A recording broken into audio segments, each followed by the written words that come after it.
네, 오늘 제목이 고통과 큰 환희의 관현악 변주곡입니다.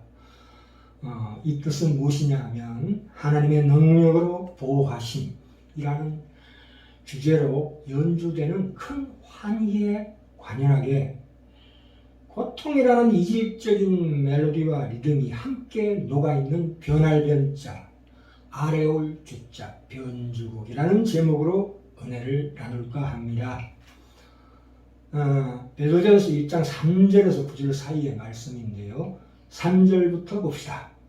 찬송하려도다 우리 주 예수 그리스도의 말 아버지 하나님이 그 많으신 긍휼대로 예수 그리스도의 죽은 자 가운데서 부활하심으로 말미암아 우리를 거듭나게 하사 산 소망이 있게 하시며 이렇게 말씀하고 있습니다.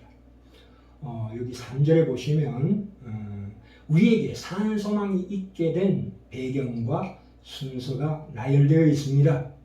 여기 주 예수 그리스도의 아버지 하나님이라는 말씀은 원래 본질적인 의미에서는 오직 그리스도의 아버지십니다.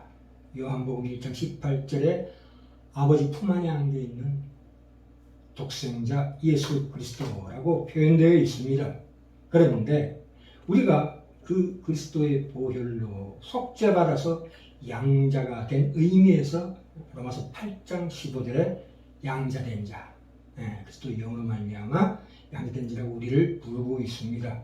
예수님께서 부활하시고 성천하신 뒤에야 성령님이 오셔서 모든 사람들을 중생시키셨습니다. 그 예수님의 부활은 예수님께서 우리 인생의 대표자로서 우리들에게 생명의 문을 여신 사실이 있습니다. 그럼 그것은 십자가에 못 박히시고 우리의 죄와 사망을 없이 하시며 드디어 그분의 부활로 말미암아 그것이 우리 생명의 근원이 되었다 이 말씀이십니다. 그런데 이 산 소망에 대한 설명이 4절 5절에 나와 있습니다. 4절 5절 읽겠습니다. 썩지 않고 더럽지 않고 쇠하지 아니하는 기업을 있게 하시느니 곧 너희를 위하여 하늘에 간직하신 것이라. 너희가 말세에 나타내기로 예비하신 구원을 얻기 위하여 믿음으로 말미암아 하나님의 능력으로 보호하심을 입었나니 이렇게 말씀하고 있습니다. 산 소망이 무엇이냐? 하나님의 능력으로 보호하심을 입었나니 라는 말씀으로 우리에게 밝혀주고 있습니다. 인간의 아무런 도움 없이 오직 하나님의 능력으로만 실현되는 산 소망이라 이 말씀이십니다. 그런데 그러면 왜 고통이 꼭 필요한가? 그렇다고 우리가 그렇게 아파야 하는가? 하는 것을 우리의 신체를 예로 들어서 한번 말씀해 보고자 합니다. 왜 나의 몸에는 고통이 꼭 필요한가? 그 필요한 고통 이 무엇인가에 대해서 예를 하나 들어보겠습니다. 우리 파상풍 손에 가시가 찔려서 균이 침범했을 때 우리 몸에 있는 신경세포들이 신체의 항상성, 그 보호작용에 의해서 이 병독으로 인해서 염증을 일으키는 그 손가락 끝에 평소의 고통보다 10배나 민감하게 혈액이 몰려가지고 그 혈액 속에 있는 백혈구와 뇌의 명령을 전달하는 호르몬의 작용으로 말미암아 크게 부풉니다. 그러니까 그 상처 주위에 감염 방비를 해주는 그러한 가장 중요한 역할을 하는 거지요. 그것은 우리에게 꼭 필요한 그러나 우리 누구도 아무도 원치 않는 하나님의 선물입니다.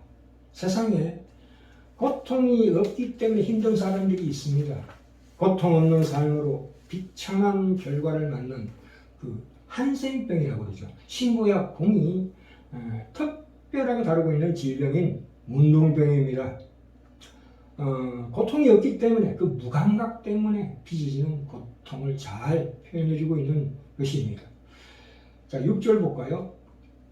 6절 그러므로 우리가 이제 여러 가지 시험을 인하여 잠깐 근심하게 되지 않을 수 없었으나 오히려 크게 기뻐하도다.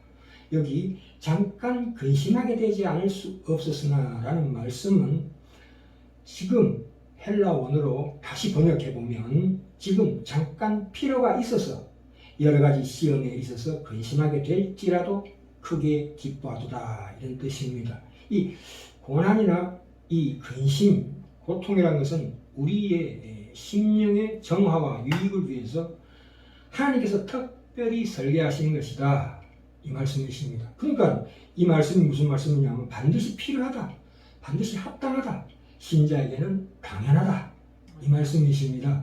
그리고 하반절에 오히려 크게 기뻐하도다 이 말씀이 나오는데요. 이 잠깐 근심이 잠깐 있다가 사라지고 또 그것이 오래 머문다 할지라도 반드시 그로 인해서 큰 희열을 맛보게 되고 반드시 하나님께서 그것을 가지게 하신다 이 말씀이십니다. 이 크게 기뻐하도다라는 말씀은 그 8절에 그 뜻이 나와 있습니다. 8절 하반절에 보시면 8절 예수를 너희가 보지 못하였으나 사랑하는도다 이제도 보지 못하나 믿고 말할 수 없는 영광스러운 즐거움으로 기뻐하니 여기 하반절에 말할 수 없는 영광스러운 즐거움으로 기뻐하니라는 뜻입니다. 그것은 성령님 세상이 주는 기쁨이 아니고 성령님의 감화로 오는 천국의 기쁨이다.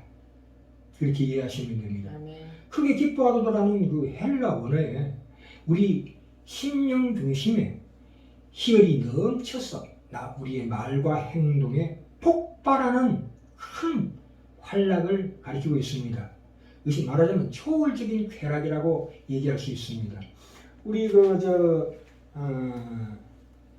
커피 선전할 때 이런 대목이 나오죠. Taste of choice. T-A Taste of choice. 선택하다죠. 무엇을 선택합니까? 우리가 하나님께 대해서 집중할 때 일어나는 결과. 그러니까 그것을 느낄 줄 아는 미각을 얘기하고 있습니다. 그렇죠.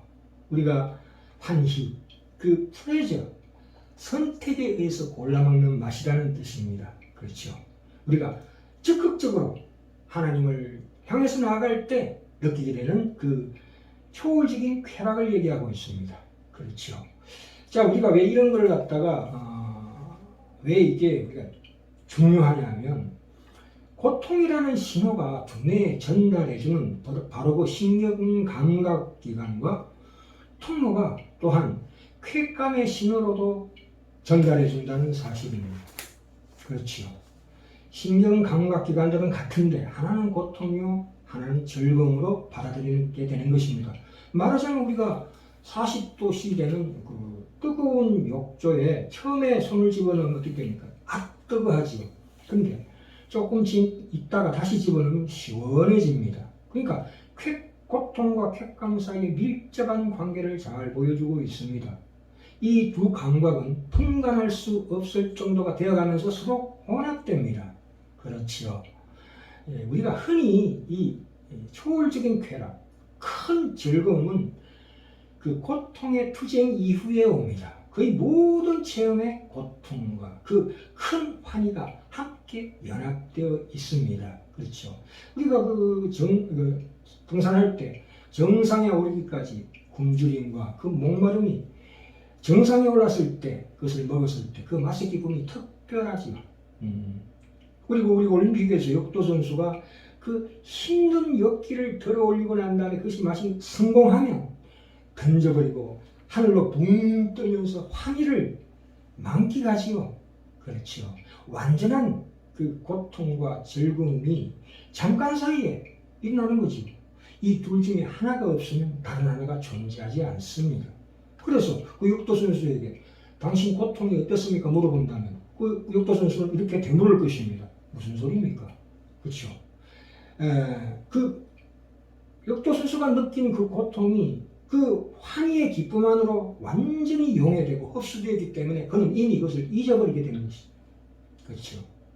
해산하는 고통 이후에 태어난 아기를 볼 때에 그 임산부의 과거의 고통은 완전히 잊어버리게 된다. 이 말씀이십니다. 봅시다. 7절 볼까요? 7절에 너희 믿음의 시련이 불로 연단하여도 없어질 것보다 더 귀하여 예수 그리스도의 나타나실 때에 칭찬과 영광과 존귀를 얻게 하려 함이라 이렇게 말씀하고 계십니다. 이 말씀이 야고보서 1장에도 나옵니다. 1장 2절부터 4절 사이에 내 형제들아 너희가 여러 가지 시험을 만나거든 온전히 기쁘게 여기라. 이는 너희 믿음의 시련이 인내를 만들어내는 줄 너희가 알미라. 인내를 온전히 이루라. 이는 너희로 부족하고 온전하고 구비하여 조금도 부족함이 없게 하려 함이라. 그렇지요. 우리가 이 불로 너희 믿음의 시련이 불로 연단한다. 그것은 반드시 그것을 통해서 믿음이 무엇인가를 배우게 되며 연단되어 흔들리지 않게 됩니다. 그리고 그 속에 있는 우리 신앙 인격 속에 들어있는 찌꺼기들이 점점 떨어져 나가게 됩니다. 고난으로 연단을 받은 그 신앙이야말로 영원히 존속하며 말하자면 천국의 보배가 될 수 있습니다. 그러므로 우리 신자들은 이 세상에서 평안한 중에서 잘 믿다가 죽겠다는 생각을 절대 가지시면 안 됩니다. 아브라함이 갈대아우르에서 평안히 살면서 하나님을 믿었습니까? 그렇지 않습니다. 즉시 그곳을 떠났습니다. 이 믿음의 연단이 생긴다는 것은 로마서 5장 3절 4절에도 정확하게 나와 있습니다. 환난은 인내를 낳고 인내는 연단을 낳고 연단은 소망을 낳는다. 이 연단이라는 것은 이 근심과 말하자면 고통과 기쁨이 즐거움이 큰 환희가 함께 동반되어 이루어진다. 이 말씀이십니다. 우리가 근심하다가 하나님의 위로를 받아서 기뻐하고 하는 체험입니다. 우리가 평안할 때는 우리 속에 들어오는 어떤 잘못된 생각이 들어오냐면 외식하는 것입니다. 기독교를 외식하는 그런 걸로 포장할 수가 있습니다. 또 하나는 교만이 들어옵니다. 평안한 자의 마음에 생기는 그 더러운 것, 교만이 생기는 법이죠. 그래서 로마서 8장 24절에 보이는 소망이 아니니 보는 것을 누가 바라리요? 이렇게 말씀하고 있습니다. 고린도서 4장 18절에도 우리 돌아보는 것은 보이는 것이 아니요 보이지 않는 것이니 보이는 것은 잠깐, 뭐가 잠깐이라고요? 근심이 잠깐이고 고통이 잠깐이다 이 말씀이십니다. 보이지 않는 것은 영원함이니라 이렇게 말씀하고 있습니다. 8절에 볼까요? 예수를 너희가 보지 못하였으나 사랑하는도다. 이제도 보지 못하나 믿고 말할 수 없는 영광스러운 즐거움으로 기뻐하니. 아까도 말씀드렸지만 말할 수 없는 영광스러운 즐거움이라는 것은 성령님의 감화로 오는 기쁨입니다. 그것이 바로 말할 수 없는 기쁨, 그것이 영광스러운 천국의 기쁨 가운데 있는 하나이기 때문입니다. 우리가 보통 보다 높은 차원에서 보더라도 가치 있는 인간의 업적들은 거의 다 오랜 고통의 투쟁의 역사를 가지고 있습니다. 고통스러운 과정 없이 과연 그 큰 즐거움이 가능할까요? 그렇지 않습니다. 우리가 모든 예술 작품들을 볼 때에 그 속에는 반드시 고통스러운 사연을, 인간의 사연을 담고 있습니다. 우리가 머리 갈 것도 없이 집안에서 무슨 보람 있는 일을 해본 사람이면 누구나 이 진리를 알 것입니다. 창세기 2장 5절 6절에 뭐라고 나와 있냐면 사람이 경작할 땅을 조성하신 하나님이라고 나옵니다. 그런데 창세기 1장 11절 12절에 이미 그 전에 땅이 과목과 채소를 내고 있는데도 불구하고 왜 창세기 2장 5절 6절에 새롭게 하나님이 경작할 땅을 조성하셨다 이렇게 나오냐 하면 그것은 타락한 후에 흘리는 땀의 고통과 경작하는 수고로 인한 고통은 다르다 그런 뜻입니다. 시편 118편 1절 2절에 여호와를 경외하며 그의 길을 걷는 자마다 복이 있도다. 네가 복되고 형통하리로다 이렇게 말씀하고 계십니다. 자, 요한복음 16장으로 가볼까요? 고통 후에 기쁨이 오며 이 기쁨이 고통을 흡수해버리는 사실을 이렇게 정확하게 밝히고 있습니다. 16장 20절에 내가 진실로 너희에게 이르노니 너희는 곡하고 애통하리니 왜요? 그 투쟁의 과정이 고통의 그 투쟁의 과정이 적극적으로 대면하는 그 고통의 과정이 너무도 근심스럽기 때문입니다. 그러니 세상이 기뻐하리라. 저 꼬라지 봐라. 그러나 너희는 근심하겠으나 너희 근심이 도리어 기쁨이 되리라. 왜요? 21절에 여자가 해산하게 되면 그때가 이르렀으므로 근심하나 아프지요. 아이를 낳으면 세상에 사람 난 기쁨을 인하여 그 고통을 다시 기억지 아니하리라. 아까 도선수하고 똑같은 상황이었습니다. 이 어머니 입장에서도 그렇지만 잉태되어 나오는 아이의 입장도 마찬가지입니다. 그 양수가 흐르는 그 폰한 엄마의 뱃속에서 바깥으로 나오는 것이 얼마나 큰 고통이겠습니까? 근데 그 고통을 지나고 나서 나오자마자 전혀 뱃속에 있던 그 세상하고는 전혀 차원이 다른 새로운 세상을 맞이하는 아이의 그 큰 환희가 울음으로 표현되는 것입니다. 그렇지요. 고통이 기쁨을 생산하고 사망이 생명을 생산한다. 우리가 이 자연을 볼 때도 그렇습니다. 이 고통과 즐거움 사이에 아주 밀접한 관계가 있는데 이 두 가지 감각은 함께 활동합니다. 또 자주 서로를 동반하고 짝입니다. 동반자입니다. 어떤 때는 거의 분간할 수 없을 정도가 되기도 합니다. 우리가 자연계를 가만히 보다 보면 자세히 바라보면 자세히 자연계를 관찰해 보면 그 안에는 그 전원식적인 아주 아름다움만 있는 것이 아니라 고통과 죽음과 공포와 두려움의 신비가 함께 공존하는 것을 봅니다. 그렇지요. 깊은 바닷속을 바라볼 때 두려움이 싹 트죠, 우리 속에. 또한 밤에 숲을 바라볼 때도 그렇고요. 특별히 야생 동물들이 서로 죽고 죽이는 상황을 볼 때 그게 반드시 생명과 사망이 공존하는 것을 볼 수가 있습니다. 그렇습니까? 그러니까 이 무시무시한 이 지구 위에서 우리가 살기 위해서는 바로 그러한 경고 신호를 잘 판단해서 이것이 무엇을 위한 하나님의 보호하심인가를 정확하게 파악해야 합니다. 그래야지만이 우리가 병적인 삶을 살지 않습니다. 아멘. 우리가 만약에 단순한 그 세상이 가져다주는 안락과 사치를 통해서 행복을 추구하는 데에 내 생애를 다 바친다면 그 행복은 나를 피해갈 것입니다.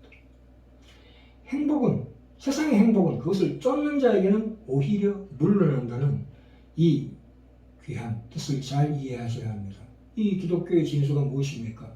그 테레사 수녀가 인도 캘커타의 그 최하층 극빈층의 사회 안에 완전히 들어가서 거기서 새로운 차원의 평안과 행복을 발견했습니다. 물론 말년에 끊임없이 하나님을 의심하며 강구했지만 그것은 믿음과 공존하는 의심이기 때문에 당연한 반응이었습니다.